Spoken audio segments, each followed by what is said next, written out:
Bonjour, moi c'est Valérie, enseignante en CE2 CM1, Je m'appelle Margot, je suis enseignante en CM1 CM2, d'habitude à l'école, mais en ce moment à la maison. mais toujours motivée.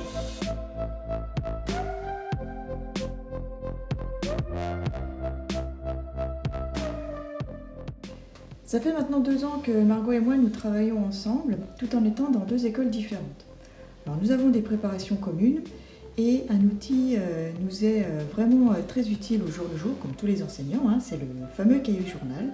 Et ce cahier journal, on le fait sur un Google Doc. Donc, le Google Doc, c'est vraiment très pratique parce que ça nous permet d'interagir en direct tout en étant à distance. Donc ce Google Doc à travers lequel on fait notre cahier journal, on l'utilisait au quotidien. Et c'est vrai qu'il a été vraiment facile pour nous de l'adapter en ce temps de confinement. Les possibilités qu'offraient les Google Docs nous ont semblé idéales pour cette période de confinement. Ce qu'on a fait, c'est qu'on a créé un document pour chaque enfant. Nous avons ensuite transmis les liens aux familles via les ENT, via les adresses mail.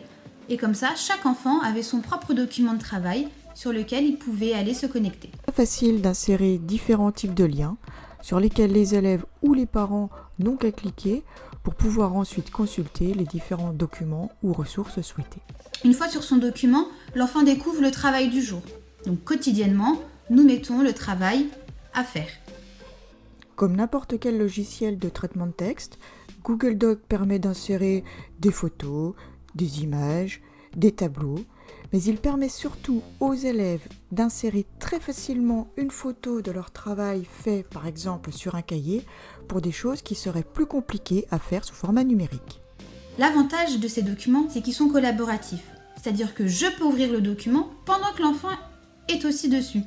Je peux donc suivre son travail, je peux même suivre sa réflexion. Je vois quand il commence à écrire et effacer et recommencer et effacer. Et ça donne beaucoup d'indications sur la manière qu'ils ont de réfléchir à certaines choses. On va pouvoir leur mettre en évidence leurs erreurs. La communication est vraiment facile et rapide. En instaurant en plus un code couleur, les enfants repèrent très rapidement les remarques ou les commentaires de la maîtresse et les parents se permettent également de rentrer en lien avec l'enseignante.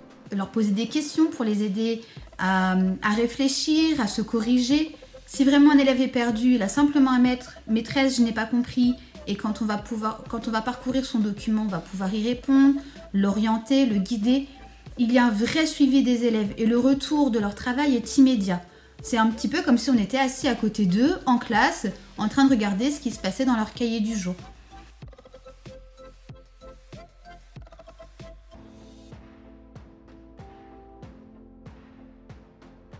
On espère vous avoir donné envie d'essayer, d'adapter, de vous approprier notre fonctionnement. On espère que ça vous a plu. Mais surtout, tenez bon. Allez, vous allez voir, on va s'en sortir. Alors bon courage à tous.